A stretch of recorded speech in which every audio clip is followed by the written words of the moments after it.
فیصلہ سازی، فکر انگیز انشے، ویلیو ورسٹی، شارق علی۔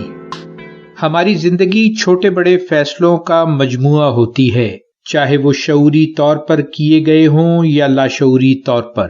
ان فیصلوں کے نتائج ہماری زندگی کے خد و خال تشکیل دیتے ہیں۔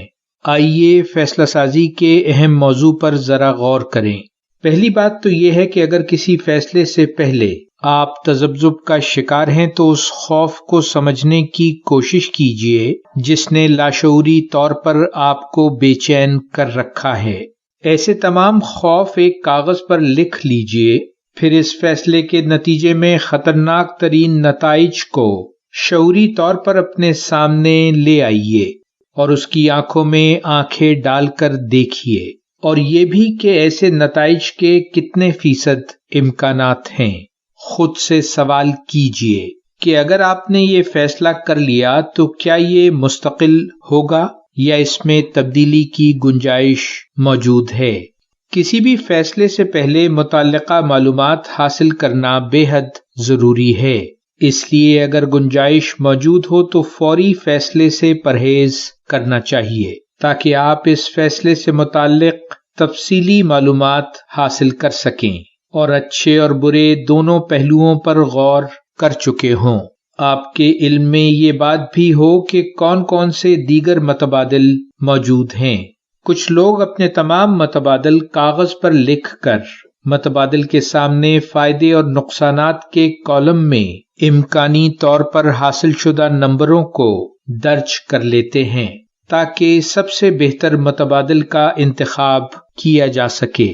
کسی بھی فیصلے سے پہلے توقف اور سوچ و بچار اضطراری طور پر فیصلہ کرنے سے بہت بہتر ہے۔ ایک مخلص دوست کی طرح خود اپنے آپ کو مشورہ دینا اور اس پر عمل درآمد کرنا بے حد کارآمد ہوتا ہے۔ یاد رکھیے، فیصلہ تو حال میں کیا جاتا ہے، لیکن اس کے نتائج کے حوالے سے مستقبل پر نظر رکھنا ضروری ہے۔ ہر اہم فیصلے کا بیک اپ پلان ہونا بھی بہت اہم ہے، یعنی اگر یہ فیصلہ ہمارے لیے مثبت ثابت نہیں ہوا تو اس صورتحال میں ہم کیا عملی اقدام اٹھائیں گے۔ ضروری ہے کہ آپ فکری طور پر واضح ہوں کہ آپ یہ فیصلہ کیوں کر رہے ہیں اور اس کے مثبت پہلو کیا ہوں گے۔ بعض اوقات فیصلہ ذاتی نہیں ہوتا، بلکہ اس کے اثرات ہمارے خاندان، ہمارے دوستوں اور ہو سکتا ہے معاشرے پر بھی پڑیں۔ ایسے فیصلے سے پہلے یہ جاننا اہم ہے کہ ہماری ذاتی اقدار کیا ہیں اور کیا وہ دوسرے شخص یا گروہ کی اقدار سے متصادم تو نہیں۔ کیا آپ کے کیے گئے اس فیصلے سے دوسرے لوگوں پر منفی یا مثبت اثرات مرتب ہو سکتے ہیں؟ درست بات یہ ہوگی کہ آپ اپنے ذاتی مفاد کے بجائے اجتماعی مفاد کو زیادہ اہمیت دیں۔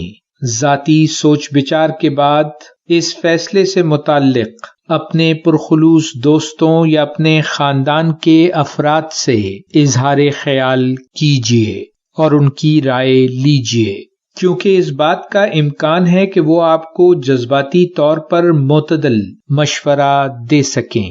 ہو سکتا ہے کہ ایسی ہی صورتحال میں ان کا تجربہ آپ کے لیے فائدہ مند ثابت ہو۔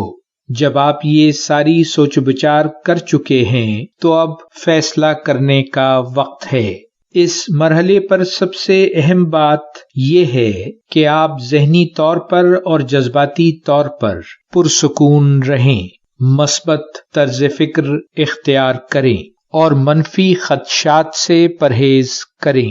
ایک پرسکون اور غیر جذباتی ذہنی کیفیت آپ کو درست فیصلے کی طرف لے جائے گی۔